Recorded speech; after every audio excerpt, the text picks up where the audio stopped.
Po sa ating lahat, ano, so yun, marami nga po ang excited, ano, dahil nga po napakaganda, napakabongga, no, ang EDSI Part 25. Grabe po yung effort ng KRT Boys, Kalingap Prab, Kalingap Eds, halos lahat po sila nag-effort, kumbaga.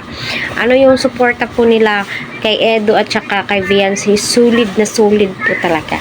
Ano, at yung pag-entertain po sa atin para sa ganon ay mas lalo po tayong ma-excite kasi nga napakaraming pasilip po, ano, kita po natin na itong si Viancy ay inayusan po para sa akin, ano, bagay po niya yung short hair at curly hair po, ano, pero mas na-appreciate po natin siya kapag mahaba po ang kanyang buhok, ano. So opinion ko lamang po yun, ano. Ayan, hello po sa ating lahat mga ka-Team EDSI, kumusta? Naway patuloy po natin suportahan si Kuya Val Santos Matubang, panoorin po natin ang kanyang live, ano, kasi may binabanatan po itong si Kuya Val Santos Matubang, ano, at saka pinagtatanggol din po niya itong si Viancy sa mga basher. Kung napanood niyo po yung last uploaded po ni Kuya Val, ano, yung sa live yung basher o yung supporters ni no, grabe kong batikusin at siraan itong si Viancy, ano, pwede po yun siyang kasuhan,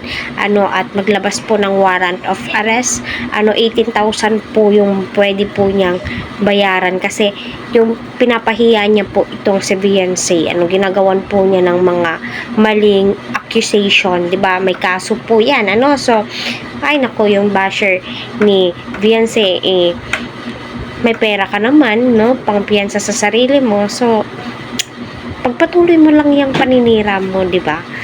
So ayun, no, grabe, abangan po natin yung part 25 po, ano, kung ano nga ba yung totoong kaganapan at mangyayari sa EDSI, kasi kita naman po natin marami na po ang nag-aabang at marami na po ang excited.